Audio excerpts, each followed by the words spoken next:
नमस्कार। कायदे से मुझे यह कहना चाहिए कि प्रधानमंत्री नरेंद्र मोदी, आपने दुनिया के सामने झूठ क्यों बोला? मगर झूठ एक अमर्यादित शब्द है और मोदी जी मेरे प्रधानमंत्री, लिहाजा मैं वो शब्द उनके लिए इस्तेमाल नहीं करूंगा। अलबत्ता मैं ये जरूर कहूंगा कि दुनिया के सामने आप गलत बयानी क्यों कर रहे थे। मौका था G20 की अध्यक्षता ग्रहण करने का और भारत ने जो है उसकी अध्यक्षता ग्रहण कर ली है। और जैसे कि आप देख सकते हैं दोस्तों, लोगों में बीजेपी का जो चुनावी सिंबल है कमल शामिल हो गया है साहब। यह बात अलग है कि इस कमल में गेरुआ दिखाई दे रहा है, हरा दिखाई दे रहा है, तिरंगे का जो सफेद रंग है वो कहां है मोदी जी? मगर कल उन्होंने एक भाषण दिया दोस्तों, और उस भाषण में उन्होंने कई ऐसी बातें कही जो हकीकत से कोसों दूर थी। सबसे पहली बात उन्होंने कही कि भारत के अंदर एक समावेशी सोच है, इंक्लूसिव सोच। भारत के अंदर विविधता है और यह भारत की ताकत है और यह दुनिया के लिए संदेश बन सकती है। गलत बात प्रधानमंत्री। भारत की समावेशी सोच 2014 से पहले हो सकती थी, क्योंकि अगर अभी भी समावेशी सोच होती तो मुख्यमंत्री आदित्यनाथ चुनावों के दौरान यह नहीं कहते कि यह चुनाव 80 बनाम 20% है। आप पार्टी के अंदर अनुराग ठाकुर जैसे लोगों की तरक्की नहीं करते जो चुनावी सभाओं के अंदर देश के गद्दारों को गोली मारो जैसे नारे लगवाते। आप प्रवेश साहिब सिंह पर हरकत करते जो लगातार भड़काऊ बयान देता रहा है।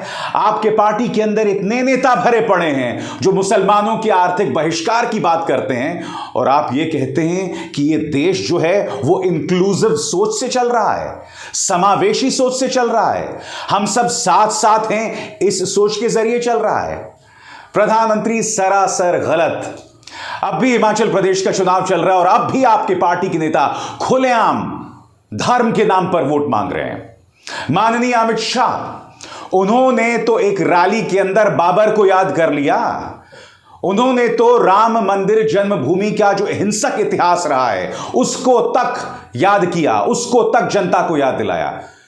खुलेआम चुनावों के अंदर धर्म के नाम पर वोट मांगे जाते हैं और आप दुनिया के सामने खड़े होकर कहते हैं कि इस देश की समावेशी सोच है, इस देश की इंक्लूसिव सोच है। सुनिए प्रधानमंत्री ने क्या कहा। भारत के पास जितनी विशिष्टता है उतनी ही विविधता भी है। ये डेमोक्रेसी, ये डायवर्सिटी, ये इंडिजीनियस अप्रोच, ये इंक्लूसिव सोच, ये लोकल लाइफस्टाइल, ये ग्लोबल थॉट्स आज वर्ल्ड इन्हीं आइडियाज में अपनी सभी चुनौतियों के समाधान देख रहा है और G20 इसके लिए एक बड़े अवसर के रूप में काम आ सकता है। प्रधानमंत्री, आप भी जानते हैं कि हाथी के दांत खाने के कुछ, दिखाने के कुछ और। आपने ये जो बात कही है सुनने में बहुत अच्छी लगती है, मगर आप जानते हैं न्यू इंडिया इससे कोसों दूर है। बात यहां नहीं रुकती दोस्तों। प्रधानमंत्री नरेंद्र मोदी के लिए यह मौका मिल गया था कमल की बढ़ाई करने का, क्योंकि जैसा कि मैं आपको बतला रहा हूं, कमल जो है अब वो G20 लोगों का हिस्सा बन गया है। प्रधानमंत्री नरेंद्र मोदी ने इस मौके पर कमल की खूब बढ़ाई की। उन्होंने कहा कि जो कमल है वो उम्मीद का प्रतीक है। वो ये भी कहते हैं कि चाहे जैसे भी हालात हो कमल खिलकर रहता है। सही कहा आपने प्रधानमंत्री। कमल वहां जरूर खिलता है जहां कीचड़ होता है। और मुझे आपको यह बतलाने की जरूरत नहीं है कि आपके पालतू मीडिया ने हमारे समाज के आम संवाद में, आम मशवरे में कचरा पैदा कर दिया है, जहर पैदा कर दिया है, कीचड़ पैदा कर दिया है। कहीं इसलिए कमल तो नहीं खिल रहा जैसा कि आप कह रहे थे। मैं आपसे यह भी समझना चाहता हूं, कमल उम्मीद की नुमाइंदगी कैसे कर सकता है? पहले प्रधानमंत्री को सुनते हैं, फिर उसकी बात करते हैं। The symbol of the lotus in the G20 logo is a representation of hope in these times. no matter how adverse the circumstances, the lotus still blooms. नहीं, प्रधानमंत्री कमल उम्मीद की नुमाइंदगी नहीं है। अगर भारतीय परिप्रेक्ष्य में समझा जाए तो कमल का मकसद सिर्फ वोट्स हासिल करना है, चाहे देश उसकी कोई भी कीमत चुकाए। चुनाव आचार संहिता के अपने दिशा निर्देश होते हैं, मगर उसे सबसे ज्यादा उल्लंघन करने का काम आपके अपने पार्टी के नेता करते हैं। ऐसे में कमल उम्मीद का प्रतीक कैसे हो सकता है? कल जब प्रधानमंत्री नरेंद्र मोदी दुनिया के सामने अपनी बात रख रहे थे तो उन्होंने यह भी कहा कि कमल में कहीं ना कहीं वसुदैव कुटुंबकम जो है वो झलकता है, यानी पूरी दुनिया मेरा परिवार है। पहले प्रधानमंत्री को सुनते हैं, फिर बात करते हैं। वसुधैव कुटुंबकम के मंत्र के जरिए विश्व बंधुत्व की जिस भावना को हम जीते आए हैं, वो विचार इस लोगो और थीम में प्रतिबिंबित हो रहा है। इस लोगो में कमल का फूल भारत की पौराणिक धरोहर, हमारी आस्था, हमारी बौद्धिकता, इन सबको एक साथ चित्रित कर रहा है। प्रधानमंत्री, वसुदैव कुटुंबकम का मतलब तो आप भी समझते हैं ना, पूरी दुनिया मेरा परिवार है।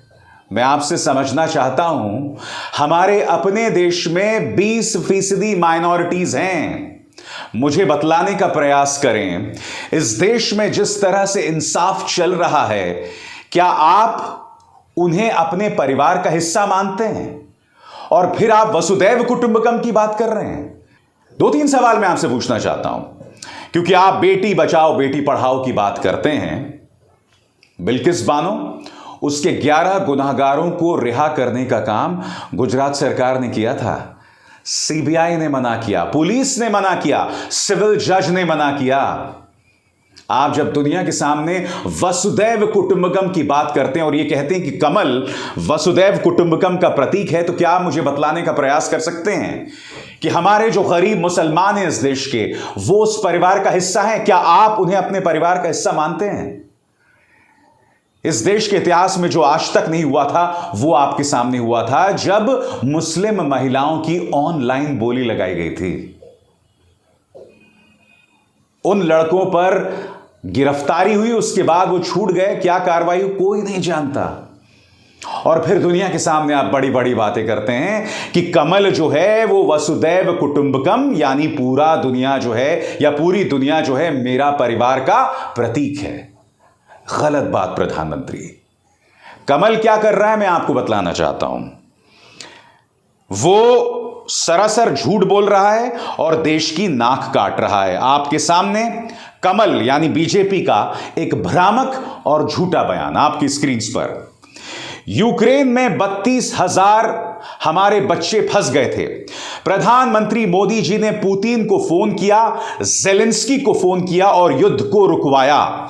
यूक्रेन से बच्चों को निकालकर भारत वापस लाया गया। यह बात कोई और नहीं, पार्टी अध्यक्ष जेपी नड्डा बोल रहे थे एक रैली में हाल ही में, जबकि यह सरासर गलत था।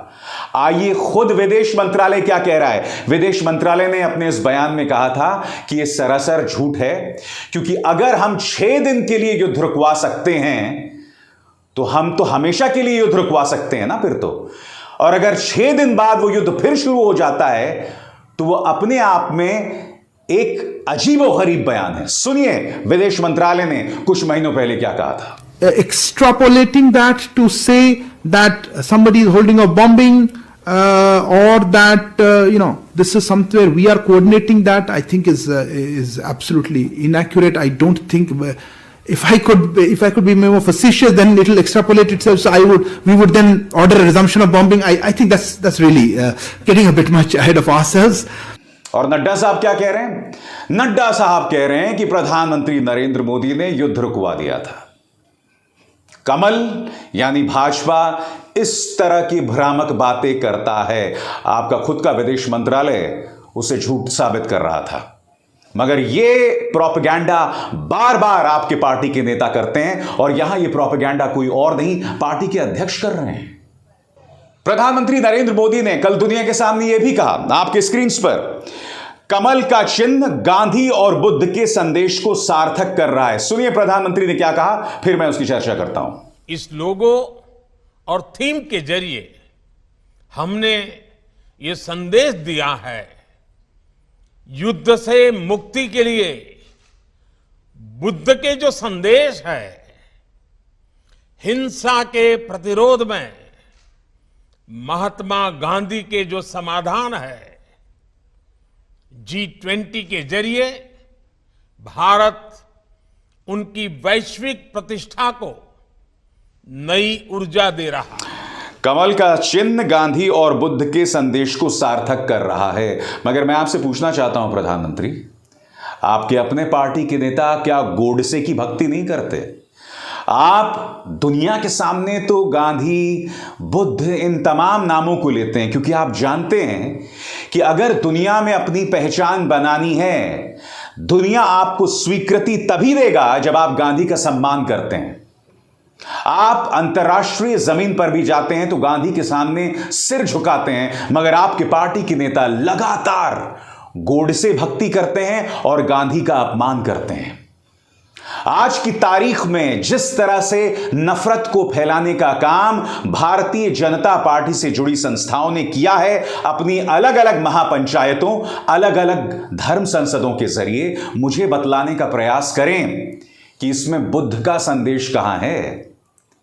ऐसी ढेरों धर्म संसद हुई हैं और इसके अंदर भड़काऊ बयान देने वाले कई नेता हैं, मगर इनके खिलाफ कोई एक्शन नहीं लिया गया है। प्रधानमंत्री, तो मुझे बतलाने का प्रयास करें, आप दुनिया को यह क्यों बता रहे हैं कि कमल जो है वो प्रतीक है गांधी और बुद्ध की शिक्षा का? कैसे बोल सकते हैं आप ये?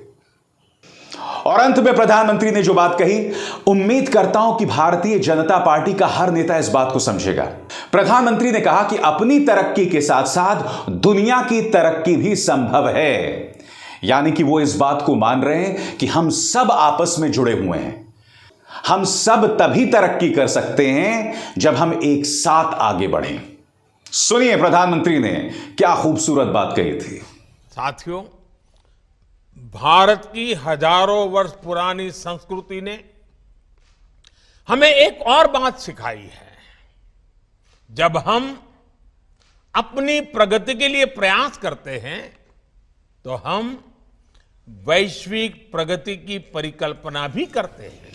प्रधानमंत्री, मैं अपने कार्यक्रमों के जरिए आपको यही तो समझाने का प्रयास कर रहा हूं कि हिंदुओं को मुसलमानों के साथ अलग करके, हिंदुओं को सिखों के साथ अलग करके, हिंदुओं, सिखों और मुसलमानों में तनाव पैदा करके हम तरक्की नहीं कर सकते। आपने कितनी खूबसूरत बात कही। आपने तो खुद तरक्की का मंत्र दे दिया मोदी जी। आपने कह दिया कि हम इकलौते तरक्की नहीं कर सकते, और अगर हम तरक्की कर सकते हैं तो उसके जरिए दुनिया भी तरक्की कर सकती है। इसलिए ये ना सोचें कि सिर्फ हिंदू ही आगे बढ़ेगा और मुसलमानों को आप धक्का देकर पीछे करते रहें। ऐसा नहीं होता है। हम सबको साथ चलना पड़ेगा। हम सब एक सिस्टम का हिस्सा हैं, तभी हम आगे बढ़ेंगे, उसके अलावा नहीं।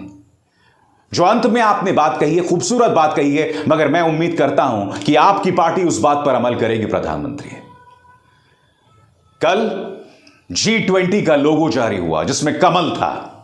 तिरंगे के 2 रंग भी थे इसमें, हालांकि तिरंगे का जो सफेद रंग था वो मौजूद नहीं था। आप इसे एक बहुत बड़ी उपलब्धि के तौर पर पेश कर रहे हैं, मगर जो बात आपने दुनिया के सामने रखी प्रधानमंत्री, मैं उम्मीद करता हूं कि उसके सही मायनों को आप समझेंगे। अभिसार शर्मा को दीजिए इजाजत। नमस्कार।